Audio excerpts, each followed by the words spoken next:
All right, Todd Barkley here with Barkley's Homegrown in our geothermal greenhouse. It's May 7th. Beautiful out. We're starting to get some buds on the trees. Molly transplanted some squashes. It's a little bit early. We're going to have to probably treat them like fall. We'll probably have to cover them a time or three before they're safe in the safe zone. Put a lot of alfalfa, second cutting alfalfa down so we didn't have any weeds. Straw on top of that. We got between 1/4 and 1/3 of an inch yesterday, and you can really smell the alfalfa. Here we put some alfalfa around some of the apple and pear trees.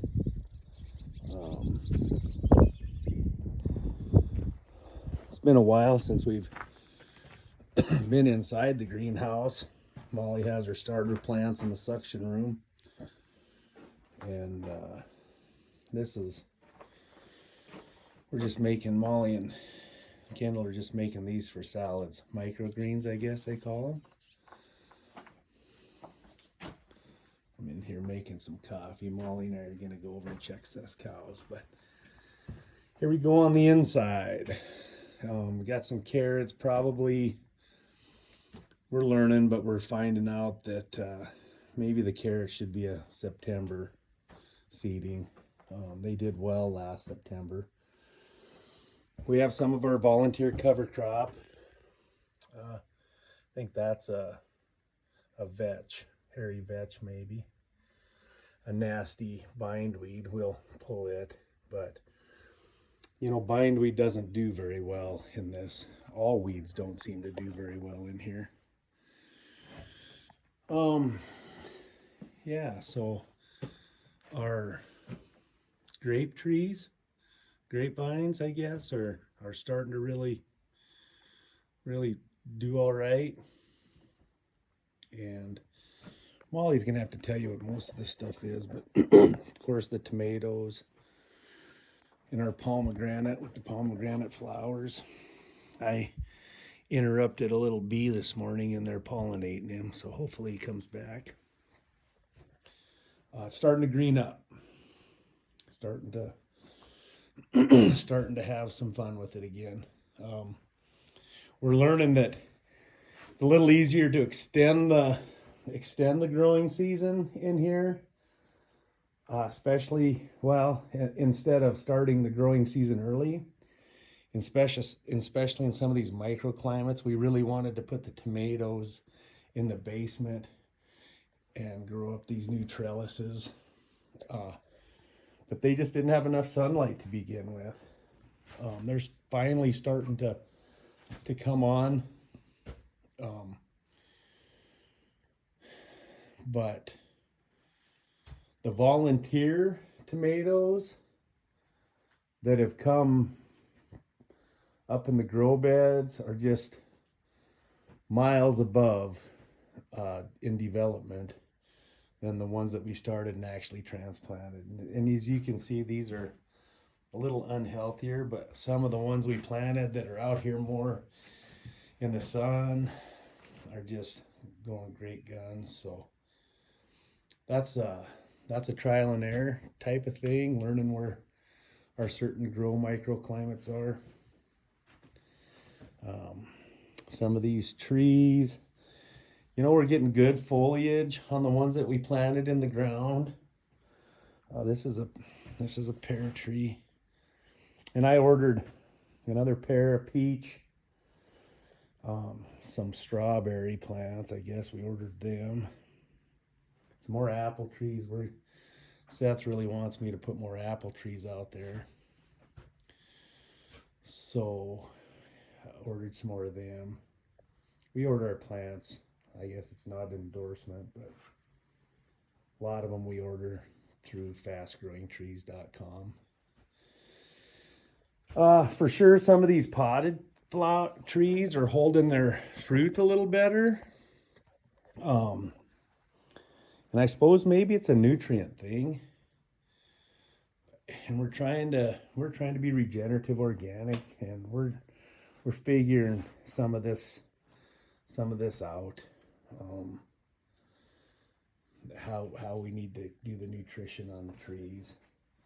This is a native, I call it wild catnip. It's mint. That come, when we brought the soil in from outside, the manure, the other soil that came with it, and we got to control it. It's getting a little out of control, but here's a little native. I'm thinking it's a native clover that come in also. Um, we're just starting to get a lot of life. I just seen a little centipede booking around down there, along with all the other bugs that come along with it. Cucumbers on the north wall. That was another trial and error thing. We tried them underneath the Lexan because cucumbers like moisture, and we just got them too close to the Lexan and they starved for sun. Molly transplanted some more. We brought them a little bit further north from the Lexan where they could get some more of this direct sun, and yeah, they're doing better. Molly's parsley. We're just letting a lot of stuff go to seed. That does a couple things. We just get to see what the flowers look like, but it'll drop some seed. We'll get some volunteer stuff on the ground, and maybe we'll just leave it there wherever it's happy growing. We might just turn a lot of this into a perennial forest or perennial atmosphere. Once these trees, get more mature, it's really going to take the back grow space away from us. So we're going to have to find some stuff that likes to grow in the shade or limited sun, and probably more of the perennial type of flowers. The south grow bed we'll always have for some summer stuff. And then, we're really thinking about building another one. And when the folks from Minokan Farm were down, Jay and his gang, they were really interested in what if we, instead of having trees down in the center of this grow bed, if there wasn't planters or grow beds down the bottom that had vegetables, year-round vegetables. And it wouldn't have to be near as extravagant as this one. I don't think we'll build one to this caliber again. We'll use a little bit 2 7/8 drill stem instead of the I-beam, and we'll just simplify it a little bit. This first one, I guess we sort of in our mind went a little above and beyond what we initially thought, but the second one we'll try and trim a little of the costs. Eastern Montana, it's just hard to prune, right? Because sometimes you just have a hard time growing. But we're gonna have to learn how to prune the peach tree. He's just going great guns, and we're enjoying that. But in order to get production out of it, we'll have to open the canopy up. But we'll do that later this winter. Yeah, some of the trees we have planted in the ground. Here's one of Molly's ladybugs. We're really fighting aphids. It's like any controlled environment. If you don't bring in some stuff, it takes forever for it to come in by its own. Except for the aphids. The aphids, when you're born ready to when you're born pregnant or born with babies in your belly, they just reproduce like banshees. So, uh-oh, found an ant. Them are no-nos. They actually are very hard on the ladybug population. They're trying to protect their aphids that create the honeydew for them to eat. And so we're gonna have to really get on top of that and address that. Some lettuce, borage, all these borage flowers, which are, I like them. You can eat the blossoms, I guess. I haven't tried them. Here's some examples of those cucumbers we planted a little bit further away from the Lexan, and I think they're gonna do great. Here's our little wildflower or flower garden. Molly and Kendall and Hattie just sort of sprinkled some seeds out, so that'll be fun. So a fair amount more cucumbers than we had last year. Fair amount more tomatoes than we had last year. That seems to be what sold the best for us. Oh, Mother Nature working at climbing up the trellis. I just love how she works.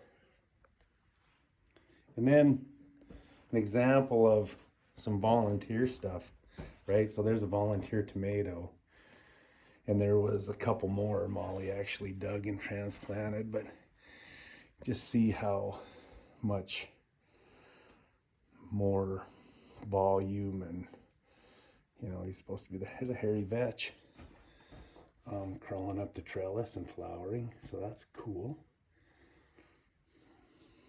That was part of our cover crop seed. Yeah, and so there's a good example of hairy vetch being cool in a greenhouse and not so cool sometimes in our farm fields. If we use hairy vetch and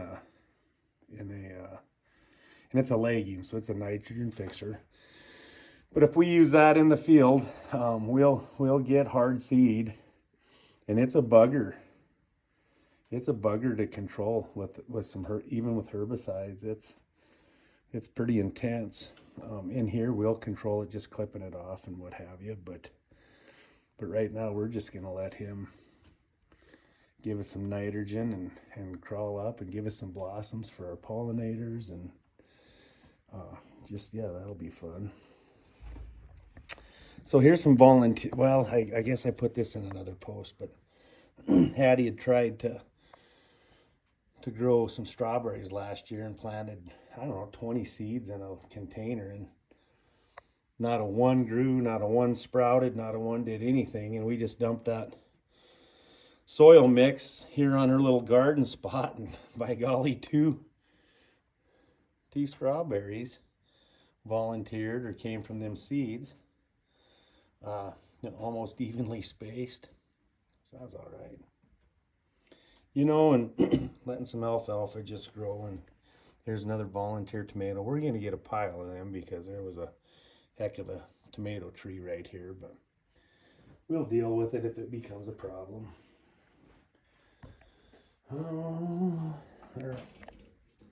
My aerator's got unplugged, so we should be aerating this water that's coming from the rainwater we're collecting. We had a nice little shower yesterday,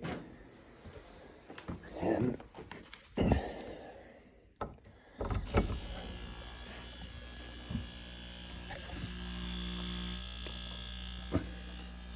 there we go. What's going on over here?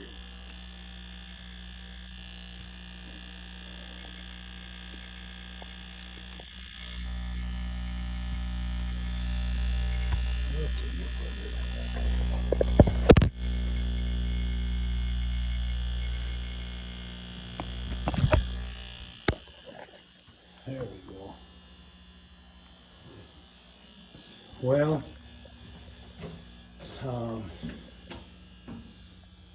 14-minute overview, huh?